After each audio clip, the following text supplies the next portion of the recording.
ఎట్టకేలకు ఆ ఇద్దరి ప్రాజెక్ట్ ట్రాక్ ఎక్కింది. షూటింగ్ స్టార్ట్, ఆ స్టార్ హీరో పాస్పోర్ట్ సీజ్ అన్నట్లు జక్కన్న హింట్ కూడా ఇచ్చేశారు. కానీ మూవీ టాపిక్ ఏంటి, కాస్ట్ అండ్ క్రూ ఎవరిని తీసుకున్నారో ఇప్పటికీ క్లారిటీ లేదు. అయితే SSMB 29లో ఓ బాలీవుడ్ హీరోయిన్ విలన్ గా చేయబోతోందన్న న్యూస్ వైరల్ అవుతోంది.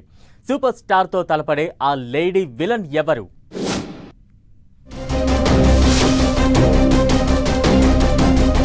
Super star Mahesh Babu, director Rajamouli combination లో వస్తున్న మూవీపై అప్డేట్స్ వస్తూనే ఉన్నాయి.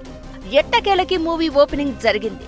షూటింగ్ కోసం ట్రాక్ కూడా ఎక్కబోతోంది. అయితే SSMB 29 సినిమా షూటింగ్ స్టార్ట్ కాబోతున్న టైంలో ఇప్పటి వరకు మూవీ సబ్జెక్ట్ ఏంటి, నటీనటులు ఎవరు, ఏ బ్యాక్ డ్రాప్ లో మూవీ వస్తుందో క్లారిటీ లేదు.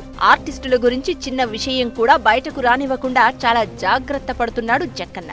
కానీ ఈ సినిమాలో ప్రియాంక చోప్రా నటిస్తుందని ఒక న్యూస్ మాత్రం బాగా స్ప్రెడ్ అవుతోంది. SSMB 29లో ప్రియాంక చోప్రా రోల్ ఏంటన్న దానిపై పెద్ద డిస్కషనే జరుగుతుంది. మహేష్ బాబు సరసన హీరోయిన్ గా చేస్తుందని కొందరంటుంటే మరొక మాట కూడా వినబడుతోంది. మహేష్ బాబు మూవీలో ప్రియాంక చోప్రా విలన్ గా చేయబోతున్నట్టుగా సోషల్ మీడియాలో న్యూస్ వైరల్ అవుతోంది. మహేష్ వర్సెస్ ప్రియాంక చోప్రా అన్నట్టుగా మూవీ ఉండబోతున్నట్టుగా టాక్ వినిపిస్తోంది.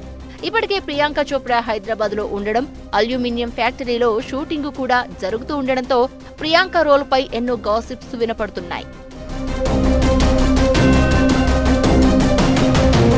ప్రియాంక చోప్రా విలన్ అయితే మరి హీరోయిన్ ఎవరన్న చర్చ జరుగుతోంది. రాజమౌళి తన ప్రతి సినిమా స్టార్ట్ చేసే ముందు ఆ సినిమా కథేంటో, అందులో నటిస్తున్న నటీనటులు ఎవరో మొత్తం చెప్తూ ఉండేవాడు. కానీ మహేష్ సినిమాకి మాత్రం రాజమౌళి చాలా సీక్రసీ మెయింటైన్ చేస్తున్నాడు. యాక్షన్ అడ్వెంచర్ గా తెరకెక్కుతున్న మహేష్ రాజమౌళి సినిమాపై చాలా వార్తలు చక్కర్లు కొడుతున్నాయి. మూవీ యూనిట్ నుంచి మాత్రం ఇప్పటి వరకు ఎలాంటి అఫీషియల్ అనౌన్స్మెంట్ రాలేదు. ఈ మూవీలో పలువురు విదేశీ నటులు యాక్ట్ చేయబోతున్నారట. ఇండియన్ లాంగ్వేజెస్ తో పాటు విదేశీ భాషల్లోనూ ఈ మూవీ రిలీజ్ కి ప్లాన్ జరుగుతుంది అంటున్నారు. త్వరలోనే రెగ్యులర్ షూటింగ్ స్టార్ట్ అవబోతోందని తెలుస్తోంది.